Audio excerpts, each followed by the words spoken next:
For Pacifica Radio, I'm Christina Onnested. President Donald Trump hosted a White House meeting with Salvadorian President Nayib Bukele Monday as controversy swirls over a Maryland man mistakenly deported to a notorious Salvadorian prison.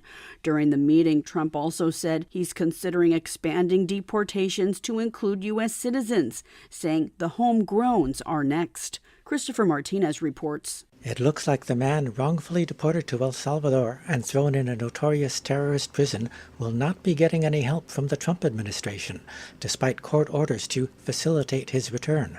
White House Deputy Chief of Staff Stephen Miller left no doubt about the administration's position. No version of this legally ends up with him ever living here because he is a citizen of El Salvador. Salvadoran President Nayib Bukele likewise closed the door on releasing Abrego Garcia. How can I return him to the United States? Like I smuggle him into the United States, or what do I do? Of course, I'm not going to do it.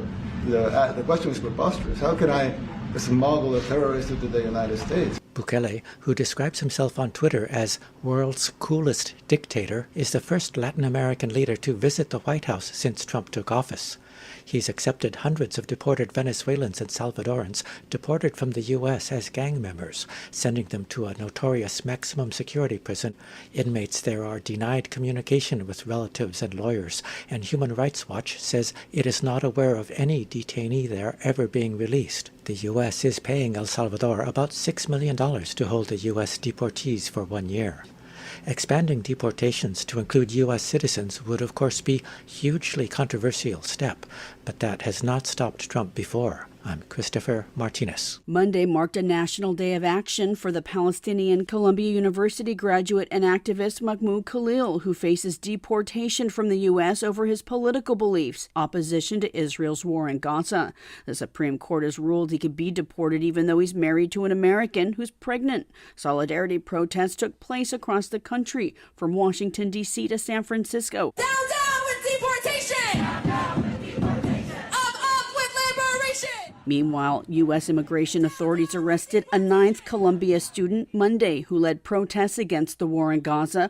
Mohsen Madawi had a green card and was arrested at a Vermont immigration office where he went for an interview about finalizing his citizenship to the U.S. He co-founded the Palestinian Student Union with Mahmoud Khalil. Christopher Halali is Madawi's friend. Just for exercising their constitutional rights and standing up for Palestine. That's why we believe that they were detained, and they're being targeted in a vicious campaign online and with the administration's support, the Trump administration's support, to get rid of these students who have divergent viewpoints than the administration. Mohsen has always been at the forefront of peace and really strengthening ties between the Jewish, Muslim, Christian communities, between Palestinians and Israelis.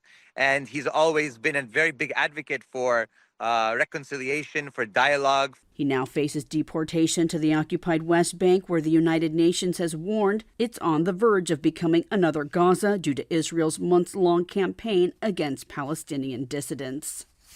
A Hamas official says it's sending a delegation to Qatar to continue indirect ceasefire talks with Israel, including a proposal to free 8 to 10 hostages held in Gaza. A major sticking point remains. Hamas demands Israel ends the war and withdraws from Gaza. Israel's demanded Hamas disband. In Gaza, Israel continues to bomb hospitals, striking the Kuwaiti field hospital, killing a medic and wounding 9 other people in the Al-Mawasi area, where hundreds of thousands have sought shelter in sprawling tent camps. It comes a day after Israel bombed northern Gaza's last functioning hospital, the Al-Ali Baptist Hospital. Diplomats and aid officials from around the world are meeting in London to try to ease the suffering from 2 years of war in Sudan. The conflict has killed tens of thousands of people, displaced 14 million, and pushed large parts of the country into famine. The one-day conference hosted by Britain, France, Germany, the European Union, and the African Union hopes to relieve what the United Nations calls the world's worst humanitarian crisis. The World Food Program says nearly 25 million people in Sudan face extreme hunger. Host country Britain has pledged £120 million in funding for the coming year to deliver food for 650,000 Sudanese. The UN's World Food Program says as the conflict enters its 3rd year, the number of children in need of humanitarian assistance has doubled from 7.8 million at the start of 2023 to more than 15 million today.